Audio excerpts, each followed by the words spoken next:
বন্ধুরা, প্রতি বছর ২১শে ফেব্রুয়ারি সারা বিশ্ব জুড়ে আন্তর্জাতিক মাতৃভাষা দিবস হিসাবে পালিত হয়। এই দিনেই বাংলার মায়ের বীর সন্তানেরা মায়ের ভাষার স্বীকৃতির জন্য রক্তাক্ত ও শহীদ হন। এই দিনটির ফলস্বরূপ এই তো আমরা অহংকার করে বলি, মাতৃভাষা মাতৃদুগ্ধের সমতুল্য। আর এই কথাটি প্রতিটি জাতি, দেশ, ভাষা নির্বিশেষে প্রতিটি মানুষের কাছে একই রকম সত্য। সেই সত্যকে মান্যতা দিয়েই ইউনেস্কো ১৯৯৯ সালের ১৭ই নভেম্বর ২১শে ফেব্রুয়ারিকে আন্তর্জাতিক মাতৃভাষা দিবস হিসাবে পালন করার সিদ্ধান্ত নেয়। স্বাধীনতার পর বাংলাদেশে উর্দু ভাষাকে পাকিস্তানের একমাত্র রাষ্ট্রীয় ভাষা হিসাবে চাপিয়ে দেওয়ার চেষ্টা হলে পূর্ব পাকিস্তানে শুরু হয় এর বিরুদ্ধে তীব্র প্রতিবাদ। পাকিস্তানের সংখ্যাগরিষ্ঠ মানুষের ভাষা বাংলাকে অত্যন্ত রাষ্ট্রীয় ভাষা হিসাবে ঘোষণার দাবি ওঠে। এই লক্ষ্যে ১৯৪৮ সালে মার্চে শুরু হয় আন্দোলনের বিস্ফোরণ ঘটে ১৯৪২ সালে। ১৯৪২ সালে তৎকালীন পূর্ব পাকিস্তানের অন্তর্গত ঢাকা বিশ্ববিদ্যালয়ের ছাত্র ও সমাজকর্মীরা পাকিস্তান সরকারের ভাষানীতির বিরোধিতা করেন। নিজেদের মাতৃভাষাকে রক্ষা করতে পথে নামেন তারা।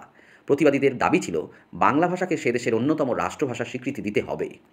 ১৯৫২ সালে ২১শে ফেব্রুয়ারিতে এই আন্দোলন চূড়ান্ত রূপ ধারণ করে। পাকিস্তানের পুলিশ গুলি চালালেও প্রতিবাদ থামানো যায়নি। শেষ পর্যন্ত সরকারকে বাংলা ভাষাকে রাষ্ট্রীয় ভাষার মর্যাদা দিতে বাধ্য হয়। ২০ ফেব্রুয়ারি সন্ধ্যায় মুসলিম লীগ সরকারের প্রধানমন্ত্রী নুরুল আমিন ঢাকায় ১৪৪ ধারা জারি করেন। ঢাকা বিশ্ববিদ্যালয়ের পুরনো কলাভবনের আমগাছতলায় সমবেত হয়ে ছাত্রছাত্রীরা ১৪৪ ধারা ভঙ্গ করে রাজপথে বেরিয়ে আসে। পুলিশ ছাত্রছাত্রীদের ওপর বেপরোয়া কাঁদানে গ্যাস নিক্ষেপ করে এবং তাদের লাঠিপেটা করে। এক পর্যায়ে পুলিশ মেডিকেল কলেজ হোস্টেলের দিকে, বর্তমানে কেন্দ্রীয় শহীদ মিনারের স্থান থেকে গুলি চালায়।